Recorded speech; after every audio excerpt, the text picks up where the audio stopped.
નમસ્કાર, આપ જોઈ રહ્યા છો નેશન પ્લસ ન્યૂઝ. હું છું આપની સાથે હિરલ પંડ્યા. કરમસદ આણંદ નગરપાલિકામાંથી મહાનગરપાલિકાનો સત્તાવાર દરજ્જો મળ્યા બાદ યોજાયેલી પ્રથમ સામાન્ય ચૂંટણીમાં પ્રચંડ બહુમતી મેળવ્યા પછી આજે ભાજપ શાસિત પ્રથમ મનપાના સુકાનીઓની જાહેરાત કરી દેવામાં આવી છે.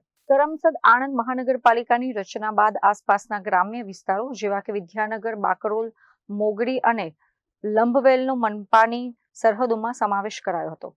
આ વિસ્તારોને આવરીને યોજાયેલી 52 બેઠકોની પ્રથમ સામાન્ય ચૂંટણીમાં જનતા જનાર્દને ભાજપને સ્પષ્ટ અને પ્રચંડ બહુમતી આપી હતી. ભાજપે 43 બેઠકો પર એકતરફી જીત મેળવીને કોંગ્રેસ અને અપક્ષોના સુપડા સાફ કરી દીધા હતા. ભાજપનું એકહથ્થું શાસન સ્થપાતા જ આજે મેયર પદ માટે પક્ષના સિનિયર મહિલા નેતા દીપિકા પટેલના નામનું મેન્ડેટ ખોલવામાં આવ્યું હતું.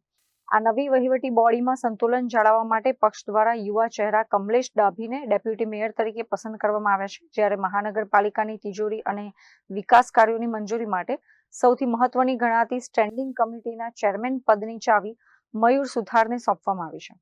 ભાજપના તમામ કાઉન્સિલરોએ પક્ષના આ નિર્ણયને ટેકો જાહેર કર્યો હતો અને સામે કોઈ હરીફ ઉમેદવાર ન હોવાના કારણે આખી ત્રિપુટી બિનહરીફ વિજેતા જાહેર થઈ હતી. કરમસદ આણંદ મનપાને પ્રથમ મહિલા મેયર મળતા નારી શક્તિના ગૌરવ સાથે ચરોતરના વિકાસને નવી પાંખો મળશે તેવો આશાવાદ વ્યક્ત થઈ રહ્યો છે.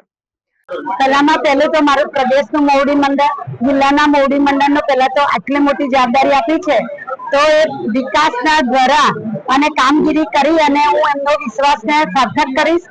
એ પહેલું મારું પ્રથમ એ છે.